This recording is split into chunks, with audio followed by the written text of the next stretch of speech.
अस्सलाम वालेकुम, मैं हूं महविश और आप देख रहे हैं Mahvish cooking channel. Fried fish की रेसिपी शेयर करूंगी आप लोग के साथ। ये आज जो फ़िश बना रहे हैं इसको हम बनाएंगे खड़े मसालों के साथ। ये थोड़ी सी स्पाइसी होती है और बड़ी क्रिस्पी सी फ़िश तैयार होती है, तो ज़रूर ट्राई करिएगा। स्टार्ट कर लेते हैं रेसिपी को। फ्राइड फ़िश बनाने के लिए हम ले लेंगे फ़िश। थोड़ी सी बड़े साइज़ की फ़िश है मेरी, आप देख सकते हैं। और अगर आपको इतने बड़े साइज़ की फ़िश को हैंडल करना मुश्किल हो रहा है तो आप इसके पीसेस भी कर सकते हैं। मैं किंग फ़िश का इस्तेमाल कर रही हूँ।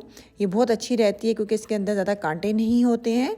अब फ़िश के ऊपर नमक और हल्दी लगा देंगे। नमक और हल्दी लगाने का फ़ायदा ये होता है कि जो फ़िश के अंदर एक खमक होती है वो ख़त्म हो जाती है और फ़िश के ऊपर एक बड़ा नाइस सा कलर आ जाता है। आपको आर्टिफिशियल कलर डालने की बिल्कुल भी ज़रूरत नहीं होती है। हल्दी और नमक लगाने के बाद फ़िश को थोड़ी देर के लिए रख देंगे साइड पर।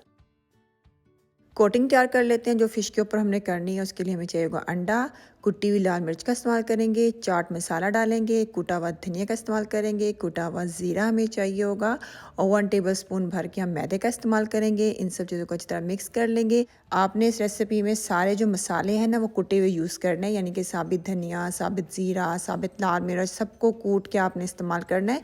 किसी भी चीज़ का पाउडर नहीं यूज़ करना है। कूटे हुए मसालों से ही इस फ़िश का ज़्यादा मज़ा आएगा। 15 मिनट हो चुके हैं हल्दी और नमक लगे हुए फ़िश पे।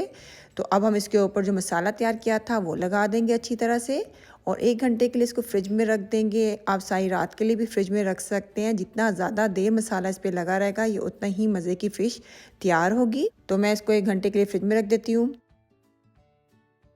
मसाला लगे फ़िश को 1 घंटा हो चुका है। आइए इसको डीप फ्राई करते हैं।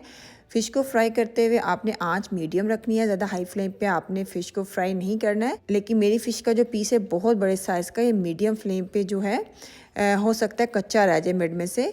तो मैंने अभी जो ऑयल है थोड़ा सा गर्म कर लिया है मीडियम फ्लेम पे। अब मैं थोड़ा सा इसको लो कर दूंगी। लो फ्लेम पे मैं इस फ़िश को तैयार करूंगी क्योंकि पीस बहुत मोटा भी है और बड़ा भी है। अगर आपकी फ़िश थोड़ी सी छोटे साइज़ की हो तो फिर आप मीडियम फ्लेम पे फ़िश को बिल्कुल तैयार कर सकते हैं।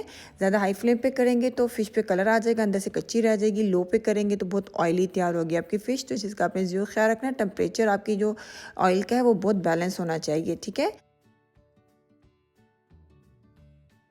तो कलर आ चुके हैं हमारी फ़िश पे और आप देख सकते हैं माशाल्लाह देखने में कितनी मज़े की और क्रिस्पी सी फ़िश लग रही है और खाने में भी यकीनन ये आपको बहुत मज़े की लगेगी। तो ज़रूर इस रेसिपी को ट्राई करिएगा। फीडबैक देना बिल्कुल कमेंट्स में ना भूलिएगा। नेक्स्ट टाइम मिलते हैं। अल्लाह हाफ़िज़।